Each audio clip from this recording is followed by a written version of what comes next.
Jack Hughes didn't believe in fate. He believed in hard work, broken machines, and long, quiet days. He lived alone in a small cabin near the edge of a thick forest. Far from the noise of cities, the world had changed after the war, and Jack didn't want to be part of it anymore. That morning, he was under his old truck trying to fix a rusted engine belt. Birds chirped above him, and the wind moved through the trees like a soft wave. Then boom, the ground shook. A loud crash echoed through the forest like thunder. Jack hit his head on the truck frame and rolled out, grabbing his rifle on instinct. Smoke rose above the trees. Black and thick, it wasn't thunder. Something had fallen from the sky. Jack moved fast. Pushing through branches and over wet ground, the smoke led him to a clearing. There, in a shallow crater, sat a strange silver pod. It hissed and clicked.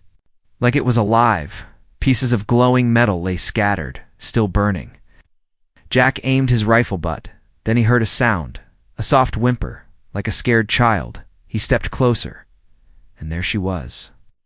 A small figure curled up beside the pod, shaking.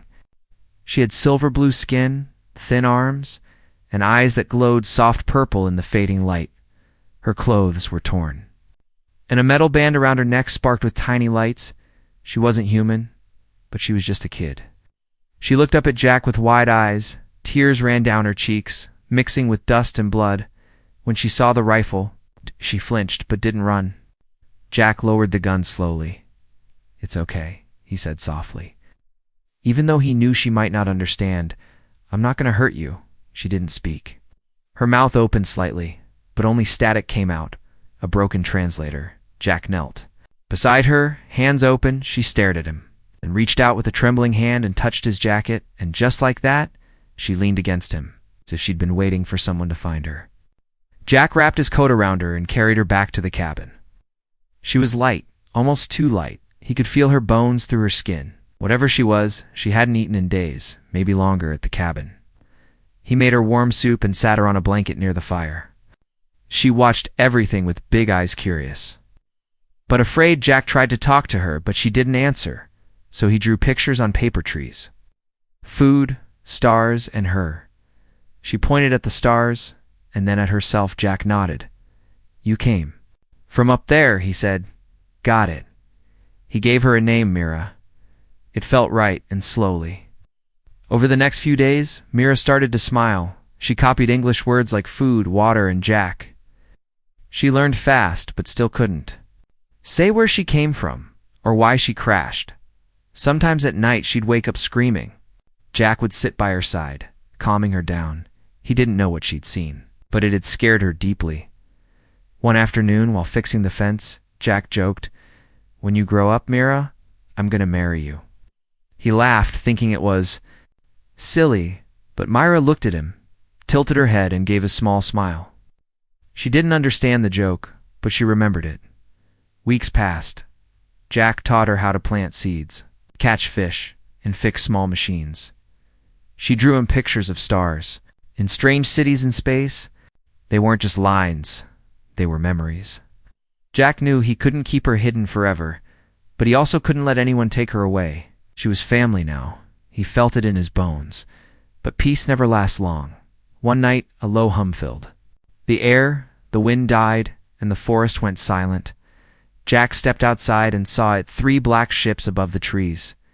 No lights, no sound, just shadows against the moon. Mira stood in the doorway, her face pale, her eyes glowed brighter, and her hands shook. She whispered one word from her broken translator. "They found me," before Jack could grab his rifle. A beam of light shot down from the sky. Mira screamed and reached for him. He ran, but the light wrapped around her like a net and pulled her into the air. "Mira," Jack yelled, but it was too late. The ship was gone, and the night was silent again. Jack fell to his knees in the grass, staring at the stars. His arms were empty, but his heart was full of fire. Wherever they took her, he would find her, no matter how long it took. He had made a promise, even if it was just a joke. He would keep it. Someday, somehow, she'd come back. The cabin felt too quiet after she was gone. Jack Hughes stood by the window every night. Watching the sky, he used to enjoy the silence now. It felt like a punishment, like the world had taken something he didn't know he needed until it was gone. The drawings were still on the wall. A picture of the two of them standing under stars, drawn with shaky hands and bright colors. Mira had drawn it the day before they took her. Jack never took it down. He kept her little translator chip in a wooden box. It was cracked and silent. Now, just like her voice, the people in the city never believed him. They took her, he said. They weren't human, and they came for her. They laughed, or worse, they just smiled and walked away. An old soldier with a ghost story.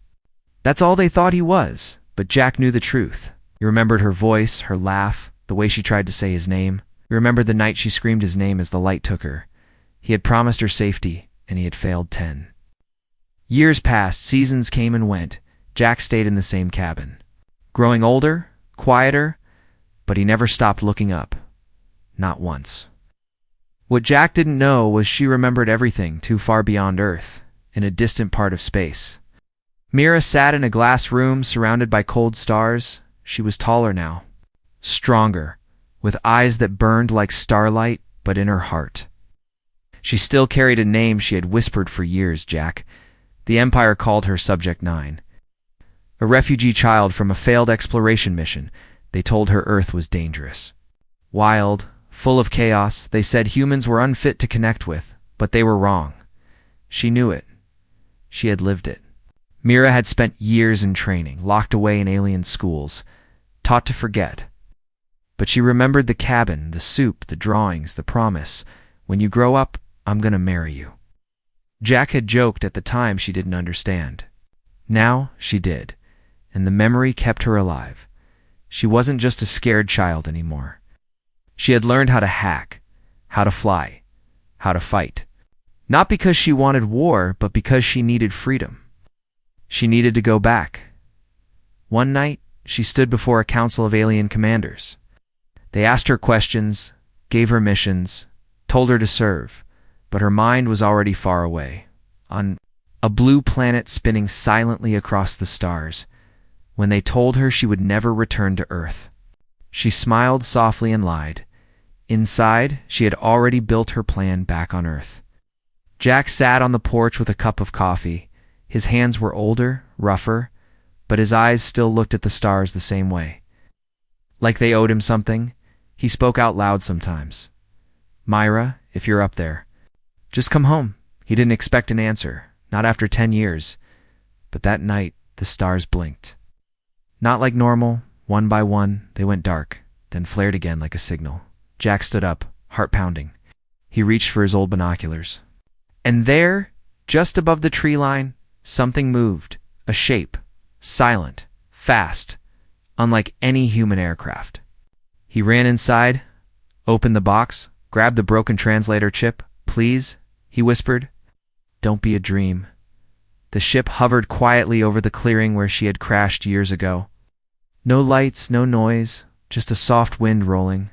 Through the trees, a panel opened underneath, and from it someone stepped out. Not a child, not a soldier, but a tall young woman with glowing eyes, silver blue skin, and a small metal band on her wrist. Jack dropped the binoculars. He couldn't move, couldn't breathe. She looked at him with a slow, knowing smile. Kept the promise, she said. Her voice was clear now. Her translator perfect. I came back. Jack stepped forward, tears rising in his eyes. He reached out, hesitant, afraid this was just another dream. But she took his hand, strong and warm. For a moment, they just stood there, two shadows under the moonlight. 10 years had passed, but something had stayed the same. The stars watched in silence, because now the real story was just beginning. The night she returned, the forest went silent. No wind, no crickets, no owls. Even the trees stood still like they were holding their breath. Jack Hughes didn't hear her ship land. He felt it deep in his bones, a soft pressure in the air. Like thunder before the storm, he was sitting at the kitchen table, sharpening an old hunting knife, when every light in the cabin flickered at once. Then the radio turned on by itself. Static, then a voice, clear and soft. Jack Hughes. He stood slowly, heart pounding. That voice didn't belong to any human, but it knew his name. The door creaked open before he touched it. And there she was, standing in the moonlight. Her skin still shimmered in silver blue, but now she wore a sleek black suit that moved like living armor. Her hair was longer, tied back in a braid. And her eyes, those glowing violet eyes, had changed. They were sharper, focused, older. It wasn't Mira the child standing in front of him. It was Mira the warrior. Jack couldn't speak. He just stared. Caught between the past and the present, she walked toward him, quiet, calm, and confident. But when she got close, her hands trembled. So did his. "I didn't think you were real," Jack whispered. "I thought maybe I dreamed you up all those years ago." Mira reached out, brushed her fingers over the old bandage scar on his hand. "You didn't dream me," she said, voice steady but full of feeling. "You saved me." He let out a shaky breath and laughed. "You grew up. You told me to," she replied with a soft smile. "Then you said you'd marry me." Jack blinked, remembering his old joke. "I didn't think you'd remember that. I remembered everything," she said, her voice quiet. Every day, but the warm moment didn't last. Behind her, shadows moved in the trees. Red lights flashed far in the distance. Myra turned. Quickly, eyes narrowing, "They followed me," she said. "They want me dead. And if they find you, they'll erase you too." Jack stepped back, suddenly alert. "Who are they?" "The enforcers," Mira answered. "My people's hunters. They saw me as a threat the moment I decided not to forget you." She pulled out a small metal cube and placed it on the table. A map flickered to life Earth surrounded by dark rings of scanning probes. "They've been watching this planet since I left," she said. "They're afraid of humans, afraid of what love made me do." Jack frowned. "What did love make you do, Mira?" She looked him in the eyes and said the one thing that chilled him more than the cold night. "I betrayed them." Jack's heart skipped. Not because he was scared of Herb, because he knew what that meant. She hadn't just run away, she had declared war. "I stole something," she said, opening her hand. A glowing crystal sat in her palm, pulsing like a heartbeat. "This is their core data, millions of minds controlled through one signal. If I destroy this, I break their hold over thousands of star systems." Jack stared at the crystal, then at her. "And what happens to you if you use it?" She was quiet for a long second. "They'll hunt me forever," she said, "unless I die first." Jack looked around his old cabin. The place he had built to escape the world. Now it was part of something bigger, much bigger. "I don't have much," he said, "but I've still got the tools, the gear, and the will. You're not doing this alone." Mira didn't smile this time. She just nodded, and for the first time in years. Her eyes softened. "I came back to finish something," she said, "but more than that, I came back to see if you still meant it." "Meant what?" Jack asked, confused. She stepped closer, lowered her voice like a secret. "That joke you made," she said, "about marrying me, because where I come from, promises matter." Jack looked at her, truly looked. She was no longer the lost little alien he had rescued. She was a warrior, a fighter, a woman who crossed galaxies for him. "I meant it," Jack said. "And if you survive this wheel, talk rings and vows and all that nonsense?" She laughed softly, but the laugh was cut short. Blaster fire ripped through the forest. A tree exploded just outside the cabin. Mira shoved Jack to the floor and pulled out a strange, glowing blade. "They found us," she said, "and we only have minutes." As shadows moved toward the cabin, Jack grabbed his old rifle. His hands were steady. He wasn't just fighting for her. He was fighting for the promise. For the girl who had come back a woman, and for the war she brought with her. Asterisk, the cabin was gone. Jack didn't look back. The fire had swallowed it whole. Crackling through memories and wood, the place that had once been safe was now just ashes in the trees. Beside him, Mira walked with her head low, but her steps firm. They didn't speak. There wasn't time. Above them, invisible ships hunted in the sky, not loud, not fast, but always there, like ghosts waiting to strike. Araz. People weren't sending soldiers. They were sending shadows Jack had seen. War before, but not like this. Not enemies that could erase you from the world without leaving a mark. "They don't kill the body," Mira had told him. "They erase the soul wipe. Your name, your past, everything. Till no one remembers you existed." Jack didn't understand. "How?" But he didn't need to. He had seen the fear in her eyes when she said it. That was enough. Now they moved through deep forest, following an old riverbed toward the mountains. Mira said there was a hidden place where no signal could reach. That's where the plan would begin, but the hunt had already started. Behind them, deep in the woods, the trees began to move, not from wind, but from something heavier, something crawling through the underbrush with no footsteps. Mira's hand went to the strange blade on her hip. It shimmered like frozen light. Humming softly, Jack stopped, raised his rifle. "What are we facing?" he asked.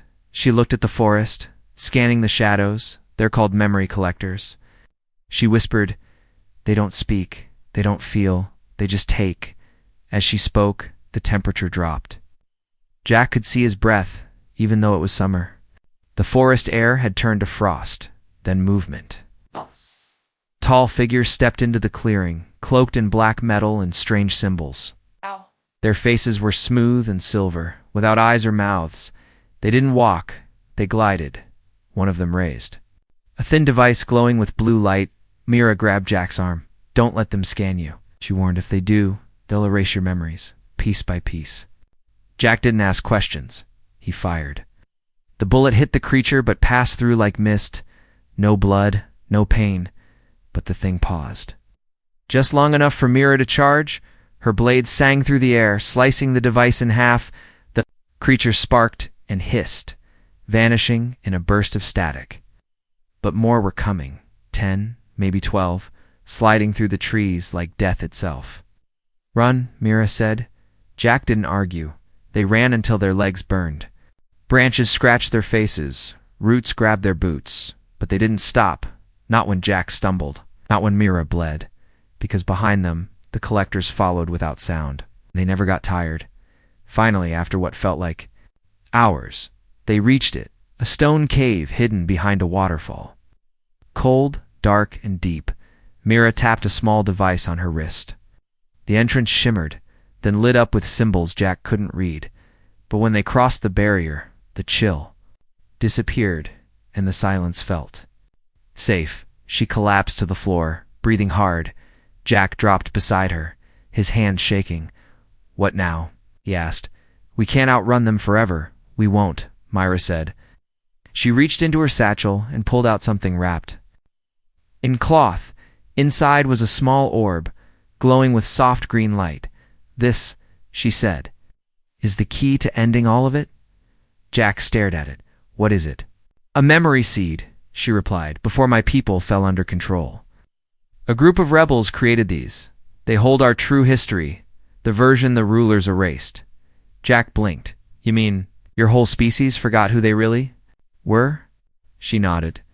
"They weren't always cold and cruel," she said. "They were kind once." She held up the orb, eyes filled with something Jack hadn't seen in her before. "Hope. If we upload this into the central broadcast tower," she said, "it will wake them up. It will show them the truth." "And let me guess," Jack said. "That tower is in space." Mira smiled faintly. "Of course." They sat in silence for a moment.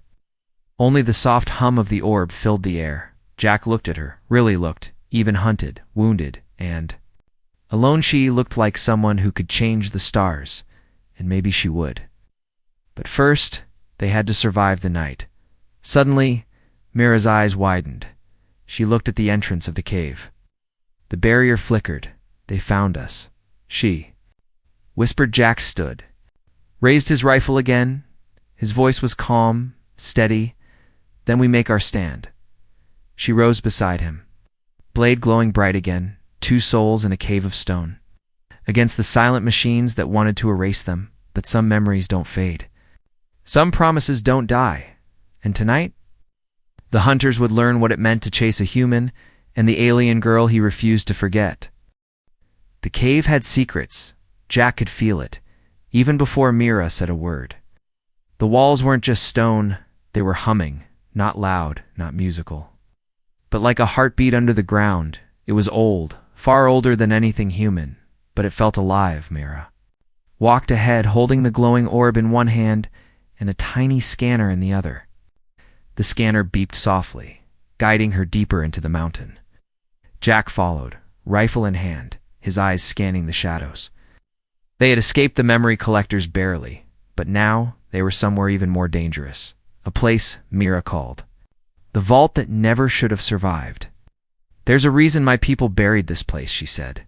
"It holds something they feared too much to destroy, and we're going toward it." Jack asked. Mira gave a tired smile. "Yes," she said. Because fear is usually a sign of power, the tunnel opened into a wide, underground chamber. Jack froze. The space was massive, bigger than a stadium. The walls were covered in strange writing and smooth panels that still glowed.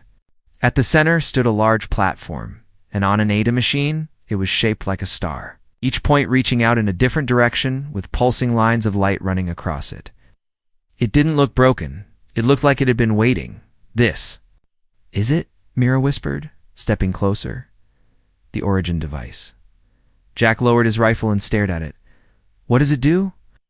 Mira turned to him slowly. "It sends truth," she said. "One message, pure, unfiltered memory broadcast.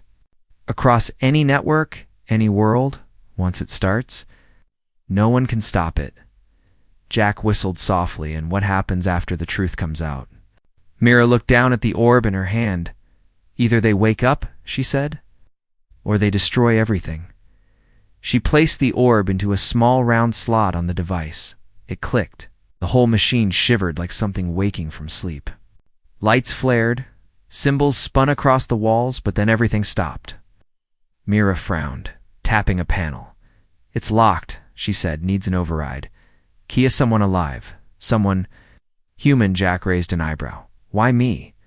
"Because the person who helped build this," Mira said, "wasn't fully alien. He was a hybrid half-human." She held up a faded picture. A blurry photo of a man in uniform standing next to a young alien girl. He had dark hair, strong shoulders, and a smile Jack had seen before in the mirror. That man was his grandfather. Jack stared at the photo, then at the machine. His hands shook slightly. "My grandpa worked with aliens." "More than worked," Mira said. "He helped hide this device from the rulers. He knew someday someone might need it." Jack stepped forward, hand hovering above the console. "I guess that someone's me."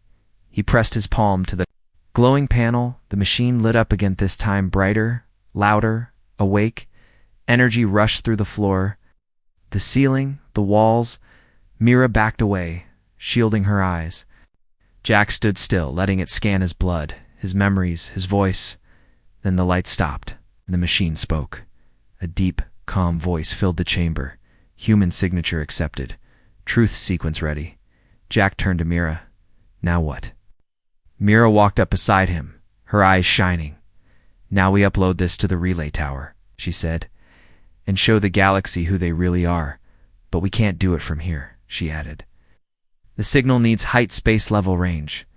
There's only one place left with a working uplink." "Let me guess," Jack said. "Someplace suicidal." Mira nodded. "An old warship abandoned in orbit. No crew, no defenses, just rust and old ghosts." "Perfect," Jack said, shaking his head. "But we'll need a ship." She reached into her bag and pulled out a folded hologram. It showed a human base, military, cold, guarded, and parked at the edge of stolen alien craft, sleek and deadly. "Still want to marry me?" she asked with a smirk. Jack laughed. "Let's steal a ship first," he said. "Then we'll talk weddings." Before they could leave, the ground rumbled. Mira's eyes snapped to the wall, red lights flashing. "They know we activated it." She whispered, "They're coming." Jack cocked his rifle. "Let 'em come," he said. "We've got a head start and a story to tell." Mira looked at him, truly looked. And for the first time since she returned, she felt peace. Not because the danger was over, but because she wasn't alone anymore.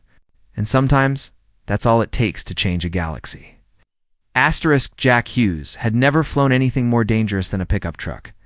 But now he was inside a stolen alien dropship, heading for the stars with a girl who wasn't a girl anymore. She was a warrior with glowing eyes, and the weight of a galaxy on her back, and he was just a man trying to keep a promise. The ship shook violently as it lifted from the ground. Trees bent from the force. Dirt flew in all directions. Jack gripped. The co-pilot seat as alarms lit up like fireworks. Mira didn't flinch. Her fingers danced across controls. Jack couldn't read, but somehow he trusted her more than any soldier he'd ever known. "You sure this thing won't blow up on launch?" Jack asked, shouting over the noise. "No," Mira replied calmly. "But we don't have another choice." Behind them, the mountains burned. Enemy hunters had reached the vault, but too late. The origin device was already armed, and Mira had the upload key. Now they had to reach orbit fast, before the enemy locked onto them, before the whole mission vanished in flames. As the ship tore through the clouds, Jack looked out the side window. Earth was falling away. The blue sky turned too black. Stars blinked into view, distant and silent. He had seen them all his life, but now he was flying into them. Mira focused on the screen. "There," she said, pointing. The old warship floated in low orbit, spinning slowly like a dead whale. No lights, no movement, just metal and shadows. "That's the tower?" Jack asked. Mira nodded. "It used to broadcast war signals," she said. "Now we'll send truth instead." But as they approached, the ship's console screamed, red flashes, high-pitched tones. "Something's locking onto us," Myra said, eyes narrowing. "Not Earth tech." Jack's gut twisted. "How many?" She checked the readings. "Too many," she said. "They knew we'd come here." The ship was hit. A beam of pure energy grazed. The left wing sparks flew inside the cockpit. Jack cursed and slammed his hand against the panel. "We're losing control," he said. "I know," Myra snapped, trying to stabilize the ship. Another blast rocked them sideways. The stars spun in the window. The warship loomed closer too fast. "Too close. We're going to crash into it," Jack warned.